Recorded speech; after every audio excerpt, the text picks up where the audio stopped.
ನಮಸ್ಕಾರ ಸ್ನೇಹಿತರೆ, ಕರ್ನಾಟಕ ಮ್ಯಾಟರ್ಸ್ಗೆ ಮತ್ತೊಮ್ಮೆ ಆತ್ಮೀಯ ಸ್ವಾಗತ. ಡೆಬ್ಯೂ ಪಂದ್ಯದಲ್ಲೇ ಬೆಂಕಿ ಬೌಲಿಂಗ್, ಹೈದರಾಬಾದ್ನ ಉಪ್ಪಲ್ ಸ್ಟೇಡಿಯಂನಲ್ಲಿ ಮ್ಯಾಜಿಕ್. ಹೌದು, IPL 2026ರ ಮತ್ತೊಂದು ಹೈ ವೋಲ್ಟೇಜ್ ಪಂದ್ಯದಲ್ಲಿ ಹಲವು ಅಚ್ಚರಿಯ ಬೆಳವಣಿಗೆಗಳು ನಡೆದಿವೆ. ಸನ್ರೈಸರ್ಸ್ ಹೈದರಾಬಾದ್ ತಂಡ ಟೂರ್ನಿಯಲ್ಲಿ ಅಜೇಯವಾಗಿ ಮುನ್ನುಗ್ಗುತ್ತಿದ್ದ ಬಲಿಷ್ಠ ರಾಜಸ್ಥಾನ್ ರಾಯಲ್ಸ್ ತಂಡದ ಓಟಕ್ಕೆ ಬ್ರೇಕ್ ಹಾಕಿದೆ. ಯಾರೂ ಕೂಡ ಊಹಿಸದ ರೀತಿಯಲ್ಲಿ ಹೈದರಾಬಾದ್ ತಂಡದ ಇಬ್ಬರು ಯುವ ಡೆಬ್ಯೂಟೆಂಟ್ ಬೌಲರ್ಗಳು ರಾಜಸ್ಥಾನ್ ರಾಯಲ್ಸ್ನ ಘಟಾನುಘಟಿ ಬ್ಯಾಟಿಂಗ್ ಲೈನಪ್ ಅನ್ನು ಅಕ್ಷರಶಃ ಧೂಳಿಪಟ ಮಾಡಿದ್ದಾರೆ. ಹಾಗಾದರೆ IPL ಇತಿಹಾಸದಲ್ಲೇ ಮೊದಲ ಬಾರಿಗೆ ಪಂದ್ಯದ ಮೊದಲ ಓವರ್ನಲ್ಲೇ 3 ವಿಕೆಟ್ ಕಿತ್ತ ಆ ಹೊಸ ಬೌಲರ್ ಯಾರು? 9 ರನ್ಗಳಿಗೆ 5 ವಿಕೆಟ್ ಕಳ್ಕೊಂಡಿದ್ದ ರಾಜಸ್ಥಾನ್ಗೆ ಆಸರೆಯಾಗಿದ್ದು ಯಾರು?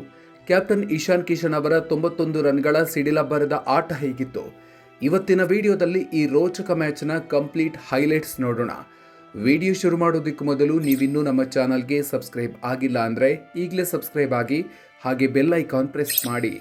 ಕ್ಯಾಪ್ಟನ್ ಕಿಶನ್ ಆರ್ಭಟ, ರಾಯಲ್ಸ್ ಬೌಲರ್ಗಳಿಗೆ ಬೆವರಿಳಿಸಿದ ಹೈದರಾಬಾದ್.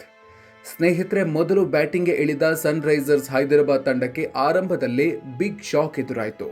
ಮೊದಲ ಎಸೆತದಲ್ಲೇ ಜೋಫ್ರಾ ಆರ್ಚರ್ ಬೌಲಿಂಗ್ನಲ್ಲಿ ಅಭಿಷೇಕ್ ಶರ್ಮಾ ಗೋಲ್ಡನ್ ಡಕ್ ಆಗಿ ಪೆವಿಲಿಯನ್ ಸೇರಿದ್ರು. ಮತ್ತೊಂದೆಡೆ ಟ್ರಾವಿಸ್ ಹೆಡ್ ಕೂಡ ಬೇಗನೆ ಔಟ್ ಆದ್ರು. ಆದರೆ ಆ ಬಳಿಕ ಶುರುವಾಗಿದ್ದೆ ನೋಡಿ ಹೈದರಾಬಾದ್ ನಾಯಕ ಇಶಾನ್ ಕಿಶನ್ ಅವರ ಅಸಲಿ ಆಟ. ರಾಜಸ್ಥಾನ್ ಬೌಲರ್ಗಳ ಮೇಲೆ ಮುಗಿಬಿದ್ದ ಇಶಾನ್ ಕಿಶನ್ ಕೇವಲ 44 ಎಸೆತಗಳಲ್ಲಿ 8 ಬೌಂಡ್ರಿ ಹಾಗೂ 6 ಬೃಹತ್ ಸಿಕ್ಸರ್ ಸಹಿತ 91 ರನ್ ಚಚ್ಚಿದ್ರು. ಸೆಂಚುರಿ ಬಾರಿಸೋ ಅವಕಾಶ ಇದ್ರೂ ಸಂದೀಪ್ ಶರ್ಮಾ ಬೌಲಿಂಗ್ನಲ್ಲಿ ಕ್ಯಾಚ್ ನೀಡಿ ಇಶಾನ್ ಕಿಶನ್ ಔಟ್ ಆದ್ರು. ಇವರಿಗೆ ಉತ್ತಮ ಸಾಥ್ ನೀಡಿದ ಹೆನ್ರಿಕ್ ಕ್ಲಾಸೆನ್ 26 ಎಸೆತಗಳಲ್ಲಿ 40 ರನ್ ಹಾಗೂ ಕೊನೆಯಲ್ಲಿ ನಿತೀಶ್ ಕುಮಾರ್ ರೆಡ್ಡಿ ಕೇವಲ 13 ಎಸೆತಗಳಲ್ಲಿ 28 ರನ್ ಸಿಡಿಸುವ ಮೂಲಕ ಹೈದರಾಬಾದ್ ಮೊತ್ತವನ್ನು 20 ಓವರ್ಗಳಲ್ಲಿ 216 ರನ್ಗಳಿಗೆ ಕೊಂಡೊಯ್ದರು. ವಿಕೆಟ್ ಮೇಲೆ ವಿಕೆಟ್, ಡೆಬ್ಯೂ ಪಂದ್ಯದಲ್ಲೇ ಬೆಂಕಿ ಬೌಲಿಂಗ್ ಮಾಡಿದ ಪ್ರಫುಲ್ ಹಿಂಗೆ. 217 ರನ್ಗಳ ಬೃಹತ್ ಗುರಿ ಬೆನ್ನತ್ತಿದ ರಾಜಸ್ಥಾನ್ ರಾಯಲ್ಸ್ ಕತೆ ಏನಾಯಿತು ಗೊತ್ತಾ?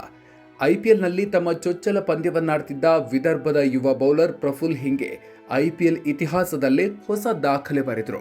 ರಾಜಸ್ಥಾನ್ ಇನ್ನಿಂಗ್ಸ್ನ ಮೊದಲ ಓವರ್ ಬೌಲ್ ಮಾಡಿದ ಪ್ರಫುಲ್ ಹಿಂಗೆ ಅವರ ಓವರ್ ಹೇಗಿತ್ತು ಅಂದ್ರೆ, ಮೊದಲ ಬಾಲ್ಗೆ ಬ್ಯಾಟ್ ಮುಟ್ಟಿಸಿದ ಜೈಸ್ವಾಲ್ 1 ರನ್ ಗಳಿಸಿದ್ರು. 2ನೇ ಬಾಲ್ಗೆ young sensation Vaibhav Suryavanshi wicket ಒಪ್ಪಿಸಿದ್ರು. 3ನೇ ಬಾಲ್ ಡಾಟ್ ಆಯ್ತು. 4ನೇ ಬಾಲ್ ಮತ್ತೆ ವಿಕೆಟ್. ಈ ಬಾರಿ ಧ್ರುವ್ ಜುರೇಲ್ ಔಟ್ ಆದ್ರು. 5ನೇ ಬಾಲ್ ಮತ್ತೆ ಡಾಟ್ ಆಯ್ತು. 6ನೇ ಬಾಲ್ಗೆ ಮತ್ತೊಂದು ವಿಕೆಟ್ ಬಿತ್ತು. ಈ ಬಾರಿ ಪ್ರಿಟೋರಿಯಸ್ ಔಟ್ ಆಗಿದ್ರು. ಈ ಮೂಲಕ ಕೇವಲ 1 ಓವರ್ನಲ್ಲಿ 1 ರನ್ ನೀಡಿ 3 ವಿಕೆಟ್ ಕಿತ್ತ ಪ್ರಫುಲ್ ರಾಜಸ್ಥಾನ್ಗೆ ಮರ್ಮಾಘಾತ ನೀಡಿದ್ರು. ಇದಾದ ಬೆನ್ನಲ್ಲೇ ತಮ್ಮ ಡೆಬ್ಯೂ ಪಂದ್ಯವನ್ನಾಡ್ತಾ ಇದ್ದ ಮತ್ತೊಬ್ಬ ಯುವ ಬೌಲರ್ ಸಾಕಿಬ್ ಹುಸೇನ್ ತಮ್ಮ ದಾಳಿಯನ್ನು ಆರಂಭಿಸಿದ್ರು. ಅವರು ಯಶಸ್ವಿ ಜೈಸ್ವಾಲ್ ವಿಕೆಟ್ ಕಿತ್ತರು.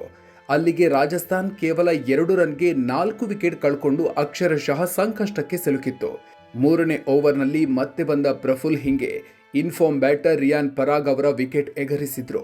ಅಲ್ಲಿಗೆ ಕೇವಲ 9 ರನ್ಗಳಿಗೆ ರಾಜಸ್ಥಾನ್ ತನ್ನ ಪ್ರಮುಖ 5 ವಿಕೆಟ್ ಕಳ್ಕೊಂಡು ಹೀನಾಯ ಸ್ಥಿತಿಗೆ ತಲುಪಿತ್ತು. ಫೆರೇರಾ ಜಡೇಜಾ ಹೋರಾಟ, ಆದರೆ ಸಿಗಲಿಲ್ಲ ಜಯ. 9 ರನ್ಗೆ 5 ವಿಕೆಟ್ ಕಳ್ಕೊಂಡಿದ್ದ ರಾಜಸ್ಥಾನ್ ತಂಡವನ್ನ ಡೊನೊವನ್ ಫೆರೇರಾ ಹಾಗೂ ರವೀಂದ್ರ ಜಡೇಜಾ ಸೇರಿ ಮೇಲೆತ್ತಿದ್ರು. ಫೆರೇರಾ ಕೇವಲ 44 ಎಸೆತಗಳಲ್ಲಿ 69 ರನ್ ಚಚ್ಚಿದ್ರೆ ಜಡೇಜಾ 45 ರನ್ ಸಿಡಿಸಿ ಹೋರಾಟ ನೀಡಿದ್ರು. ಇವರಿಬ್ಬರ 118 ರನ್ಗಳ ಜೊತೆಯಾಟ ಪಂದ್ಯದಲ್ಲಿ ಸ್ವಲ್ಪ ರೋಚಕತೆ ಮೂಡಿಸಿತ್ತು. ಆದರೆ 15ನೇ ಓವರ್ನಲ್ಲಿ ಮತ್ತೆ ದಾಳಿಗಿಳಿದ ಸಾಕಿಬ್ ಹುಸೇನ್ ಫೆರೇರಾ ಅವರನ್ನು ಕ್ಲೀನ್ ಬೋಲ್ಡ್ ಮಾಡೋ ಮೂಲಕ ರಾಜಸ್ಥಾನ್ ಆಸೆಗೆ ತಣ್ಣೀರೆರಚಿದ್ರು. ಅಂತಿಮವಾಗಿ ರಾಜಸ್ಥಾನ್ ತಂಡ 159 ರನ್ಗಳಿಗೆ ಆಲ್ಔಟ್ ಆಗೋ ಮೂಲಕ ಹೈದರಾಬಾದ್ 57 ರನ್ಗಳ ಭರ್ಜರಿ ಜಯ ಸಾಧಿಸಿತು. ತಮ್ಮ ಚೊಚ್ಚಲ ಪಂದ್ಯದಲ್ಲೇ ಪ್ರಫುಲ್ ಹಿಂಗೆ 34 ರನ್ ನೀಡಿ 4 ವಿಕೆಟ್ ಕಿತ್ತು ಪಂದ್ಯ ಶ್ರೇಷ್ಠ ಪ್ರಶಸ್ತಿ ಪಡೆದರೆ, ಮತ್ತೊಬ್ಬ ಯುವಕ ಸಾಕಿಬ್ ಹುಸೇನ್ ಕೇವಲ 24 ರನ್ಗಳಿಗೆ 4 ವಿಕೆಟ್ ಕಿತ್ತು ಮಿಂಚಿದ್ರು. ಈ ಹೈ ಸ್ಕೋರಿಂಗ್ ಹಾಗೂ ರೋಚಕ ಪಂದ್ಯದ ಬಗ್ಗೆ ನೀವೇನು ಹೇಳ್ತೀರಿ? ಡೆಬ್ಯೂ ಪಂದ್ಯದಲ್ಲೇ ಬೆಂಕಿ ಬೌಲಿಂಗ್ ಮಾಡಿದ ಪ್ರಫುಲ್ ಹಿಂಗೆ ಹಾಗೂ ಸಾಕಿಬ್ ಆಟ ನಿಮಗೆ ಇಷ್ಟ ಆಯ್ತಾ? ಇಶಾನ್ ಕಿಶನ್ ಸೆಂಚುರಿ ಮಿಸ್ ಮಾಡಿಕೊಂಡಿದ್ದು ಬೇಸರ ತಂದಿತಾ? ನಿಮ್ಮ ಅಭಿಪ್ರಾಯವನ್ನು ಕಾಮೆಂಟ್ ಬಾಕ್ಸ್ನಲ್ಲಿ ತಪ್ಪದೇ ತಿಳಿಸಿ. ಈ ಮಾಹಿತಿ ಇಷ್ಟ ಆಗಿದ್ರೆ ವಿಡಿಯೋ ಲೈಕ್ ಮಾಡಿ, ಪ್ರತಿಯೊಬ್ಬ ಕ್ರಿಕೆಟ್ ಅಭಿಮಾನಿಗೂ ಶೇರ್ ಮಾಡಿ. ಮುಂದಿನ ವಿಡಿಯೋದಲ್ಲಿ ಮತ್ತೊಂದು ಇಂಟ್ರೆಸ್ಟಿಂಗ್ ಮಾಹಿತಿಯ ಜೊತೆಗೆ ಮತ್ತೆ ಸಿಗೋಣ. ಅಲ್ಲಿವರೆಗೂ ನಮಸ್ಕಾರ.